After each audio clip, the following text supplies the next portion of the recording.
올 한 해의 마지막 수요 예배를 우리가 지금 드리고 있습니다. 올해는 코로나로 시작해서 여전히 코로나의 위협이 등등한 그런 가운데 새밑을 맞이하고 있습니다.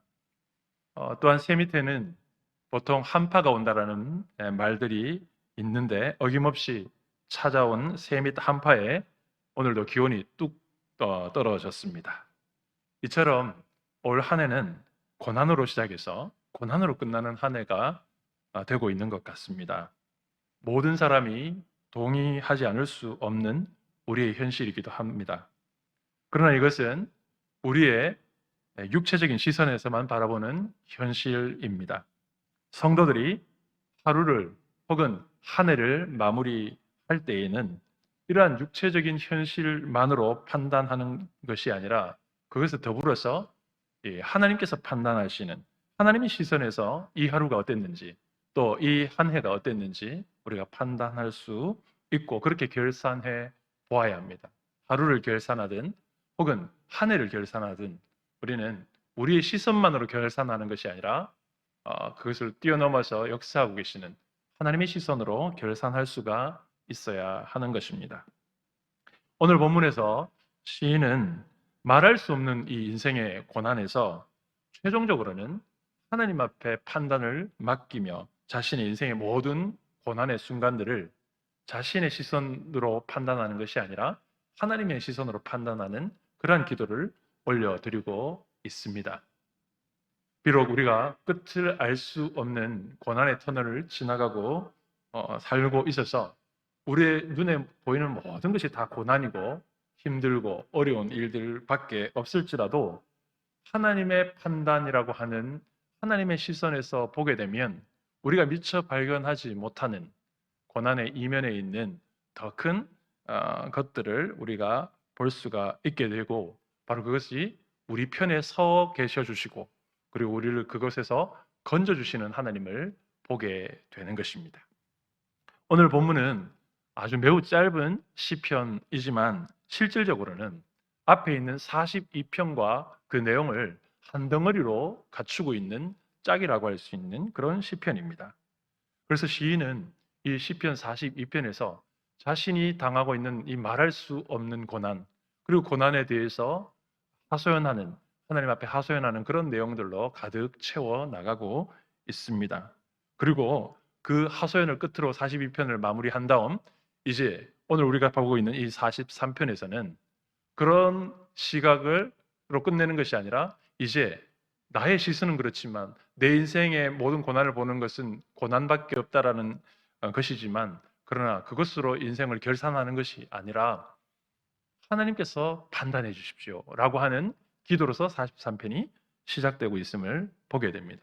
사랑하는 성도 여러분, 우리가 어떤 고난의 현실 가운데 있든지 오늘 시인의 기도와 같이 최종적으로는 하나님의 판단하심 앞에 맡겨드리며 고개를 들면 우리를 건져주시는 하나님을 바라보게 되고 또 그 속에서 우리 인생의 역전이 시작되는 줄 믿습니다.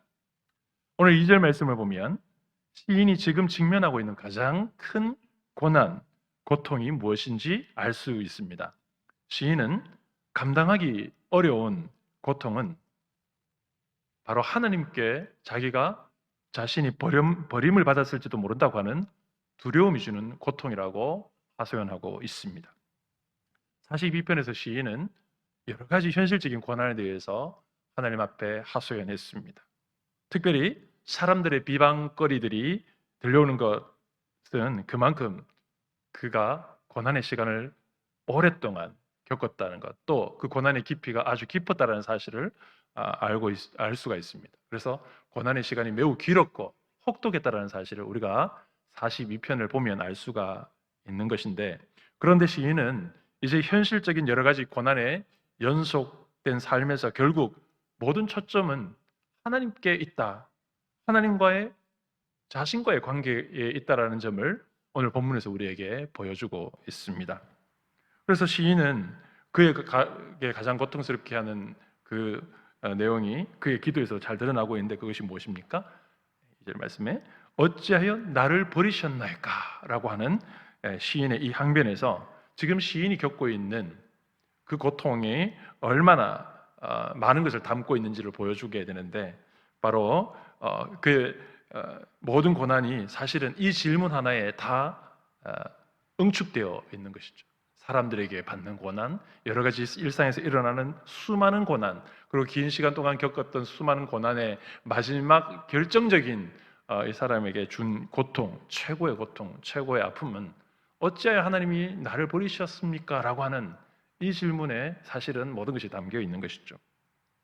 히브리 원문에 기록된 이 어순에 좀 더 부합하게 해석한 문장으로 조금 바꿔서 말씀드리면, 어찌하여 하나님께서 나를 버리셔서 내가 이렇게 슬프게 다닙니까? 라고 하는 질문을, 또 하소연을 하나님께 하고 있는 것이 됩니다.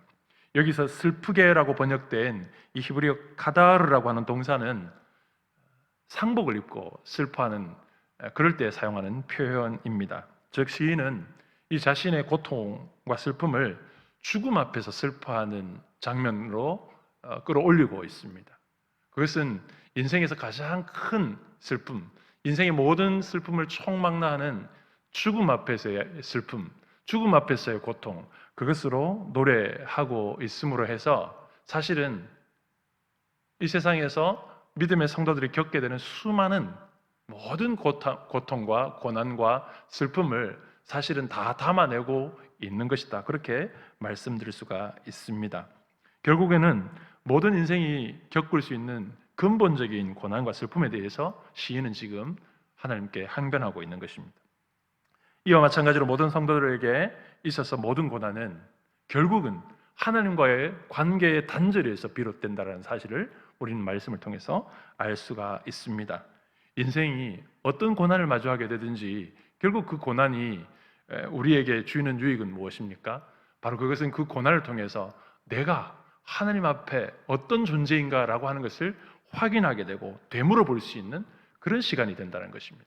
그래서 우리가 어떤 고난을 겪게 되든지 그 모든 고난은 결국 우리의 자신이 하나님과 어떤 관계인지를 돌아보게 하는 기회, 그 다음에 계기가 된다라는 것이죠. 그래서 시인은 어떤 판단을 갖고 있든지 자신의 판단을 유보하고 하나님의 판단을 촉구하는 그런 기도를 하나님 앞에 올려드리고 있는 것입니다. 그래서 최종적으로는 하나님께서 모든 것을 판단하시는 시선 앞에 맡겨드린다라고 우리에게 보여주고 있는 것입니다. 우리가 어떤 인생의 고난을 받게 되든지 바로 시인과 같은 고난에 다 포함되는 고난을 겪게 되는 이 땅을 살아가는 성도들이라고 한다면, 마찬가지로 우리의 모든 고난 앞에서 우리의 시선이 아니라 하나님의 시선으로 마지막 최종적인 결론을 가지고 판단해야 된다라고 우리에게 도전하고 있는 것입니다. 그래서 시인은 3절에서 우리가 고난 가운데서 무엇을 갈망해야 되는지에 대해서 잘 보여줍니다. 시인의 간절한 소망은 무엇입니까? 3절에서 주님 계신 곳에 이르게 되는 것이다 라고 고백하고 있습니다. 우리 모든 고난의 문제가 결국은 하나님과의 단절에서 오는 것이다 라고 진단을 했다고 한다면, 바로 그 해결책 역시도 하나님과의 관계 회복에서 올 수밖에 없는 것이고, 시인은 그것을 우리에게 말해주고 있는 것입니다. 그렇기 때문에 시인은 그 앞에서 열거했던 수많은 사소한 고난, 일상의 고난의 어떤 직접적인 눈에 보이는 해결보다 근본적으로 자신이 주님이 계시는 곳에 이르게 되기를 소망한다라고 노래하고 있는 것입니다. 이 고난 속에서 이 고난을 이겨내게 해주세요, 이 고난을 잠시 피해갈 수 있게 해주세요 정도의 기도가 아니라 한 차원 더 높여서 이런 가운데 있지만 주님이 계시는 곳에 반드시 이르게 해달라고 하는 그 열망을 기도로 표현하고 있는 것입니다. 근본적으로 주님 계시는 곳에 이르게 되기를 간절하게 소망하는 것인데, 우리가 주님 계시는 곳에 이르게 되면 반드시 고난의 그림자는 거치게 되고 문제는 해결되기 때문입니다. 바로 시인은 그러한 인식과 믿음이 바로 이 기도에 담아내고 있는 것인데, 그런데 문제는 무엇입니까? 우리가 어떻게 주님이 계시는 곳에 갈 수 있는가 하는 것입니다. 우리가 주님 계시는 곳에 문제가 사라지고 어둠의 그림자가 사라지고 고난이 사라진다는 것은 우리는 알고 있고 믿고 있습니다. 그러나 현실적으로 우리의 문제는 무엇입니까? 그 주님 계시는 곳에 가려고 발버둥치고 몸부림치고 또 애쓰고 노력합니다. 하지만 우리는 번번이 실패하고 주님 계시는 곳에 이르지 못하게 되고 실패하고 낙심하게 된다는 것이 현실적인 우리의 문제인 것이죠. 시인은 이러한 완전한 절망 가운데 있는 자신을 위해서 행해 주신 하나님의 놀라운 일을 믿음으로 바라보고 기도하고 있습니다. 자신이 주님 계신 곳에 이르게 되기 위해서 반드시 그 앞에 전제되어야 할 것, 먼저 구해야 할 것이 있음을 3절 서두에서 간구하고 있는데요. 3절 서두에서 이렇게 간구하고 있습니다. 그 간절한 소망은 주님 계시는 곳에 나도 있기를 원합니다. 그곳에 도착하기를 원합니다라는 소망인데 그 과정 속에 먼저 전제되어야 할 것을 간절히 구하고 있는데 그것이 바로 3절 서두에 있는 것이죠. 주의 빛과 주의 진리를 보내셔서 나를 인도해 달라고. 바로 그 과정이 있을 때에 나는 비로소 주님 계시는 곳에 도착할 수 있다라고 보고 있는 것이고 믿고 있는 것입니다. 고난 가운데 있는 인생이 주님 계시는 곳에 이르러 고난을 이기고 참된 기쁨을 누릴 수 있기 위해서는 반드시 빛과 진리의 인도하심을 받아야 한다는 것입니다. 고난의 긴 어둠 속을 헤매고 있는 우리에게 이 고난의 터널을 빠져나가기 위해서 필요한 것은 바로 빛과 진리입니다. 고난의 깊은 어둠 속에서 빛은 방향을 제시합니다. 하지만 그 빛을 향해서 제대로 걸어 나가려고 하면 그 빛만 있어서는 안 되고 그 빛으로 내려진 생명의 줄이 있어야 합니다. 그리고 그 생명줄을 붙들고 나아가게 되면 방향과 그리고 그 방향을 향해서 나가는 한 걸음 한 걸음 붙잡고 나가게 될 때 마침내 주님이 계시는 곳에 이르게 된다라는 것이죠. 요한복음 14장 6절에서는 바로 이 빛과 진리가 바로 예수님 자신이심을 예수님께서는 제자들에게 말씀해 주셨습니다. 그러면서 이렇게 말씀하셨습니다. 나로 말미암지 않고는 아버지께로 올 자가 없다라고 말씀하고 있습니다. 주님은 우리 인생의 고난에서 우리에게 비추어 주는 유일한 생명의 빛이고 진리이십니다. 그래서 우리가 주님께 찾아 나가기 전에 나갈 수 없는 우리의 연약함을 불쌍히 여기셔서 빛과 진리 되신 예수님께서 우리에게 찾아오신 것입니다. 우리를 찾아와 주셔서 우리 가운데 바로 그것이 주님이 계시는 곳이 되게 해 주신 것이 하나님이 우리의 연약함 가운데 있는 인생을 돌보시는 최종적인 하나님의 은총이었던 것이죠. 주님의 제자 마태는 마태복음 27장에서 예수님께서 이 십자가에서 죽으시는 모습 그리고 그 가장 고통의 순간에 있는 가운데서 예수님께서 거의 마지막으로 숨을 내쉬며 하나님께 올려드리는 기도에 주목하고 있습니다. 그 기도의 내용은 엘리 엘리 라마 사박다니 나의 하나님 어찌하여 나를 버리셨나이까 라고 하는 이 마지막 최종적으로 정말 예수님이 생명을 거두시기 바로 직전에 정말 어려운 순간에도 바로 이 기도를 하나님 앞에 올려드리고 있다는 것입니다.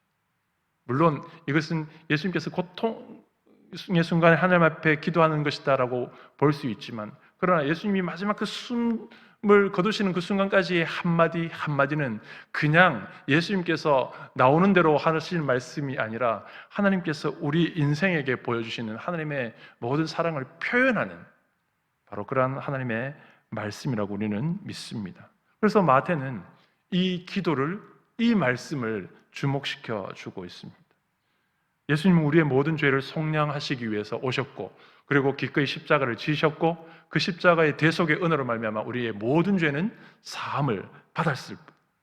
그러나 또한 그 십자가에서 해결하신 것이 무엇입니까? 우리가 받아야 할 저주와 고난의 모든 것을 십자가의 죽음으로 다 담당하셨습니다. 그래서 주님은 우리를 죄에서 건져주실 분이라고 하는 구원자라고 하는 이름의 예수라는 이름과 더불어 우리와 영원히 함께 거하시는 의미의 임마누엘이라고 하는 이름을 가지시는 것입니다. 그래서 마태는 마태복음 1장에서 예수님의 탄생에 대해서 우리에게 증거하면서 예수님의 이름에 대해서, 바로 이 예수라고 하는, 우리를 죄에서 건져주실 분이시라고 하는 속죄의 이름이신 예수라는 이름과 동시에 더불어서 바로 이어서 우리와 함께 하시는 임마누엘이라고 하는 예수님의 이름을, 그리고 그 의미에 대해서 우리에게 증거하고 있습니다.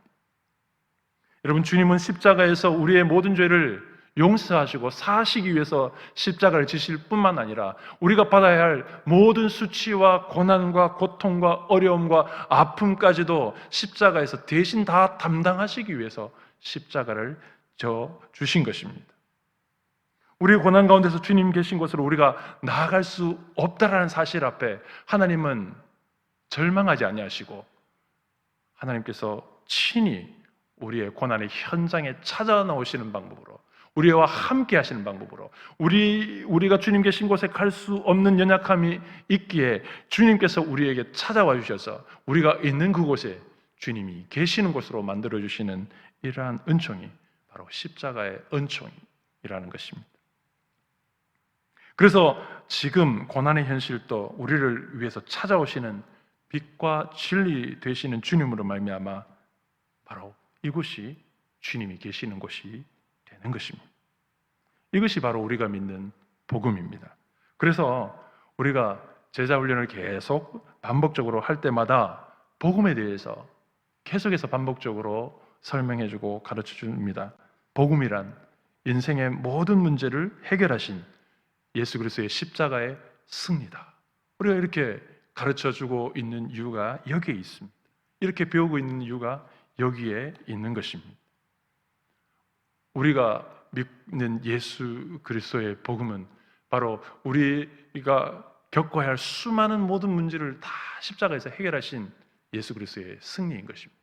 그래서 이 고난의 순간, 이 어려움의 순간까지 우리가 우리의 시선으로 바라보면 온통 눈끝에 보이는 것은 고난밖에 없지만, 그러나 최종적으로 하나님의 판단 앞에 맡겨드리기 시작하면 하나님의 계획, 하나님의 시선 속에서 우리의 인생이 보여지게 되는데, 그것이 무엇입니까?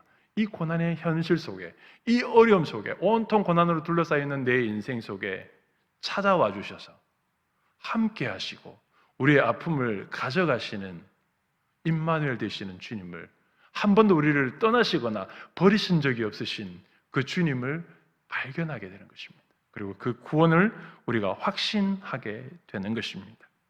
그래서 어떠한 고난의 터널을 지나는 인생이라 해도 빛과 진리 되신 예수님을 바라보고 붙잡게 되면 우리의 근심과 염려는 찬송과 기쁨으로 변화되는 줄 믿습니다. 2절에서 어찌하여 나를 버리셨나이까 라고 하소연했던 시인은 이제 5절에서 어찌하여라고 시작하지만 그 대상이 다릅니다. 어찌하여 낙심하며 불안해하는가.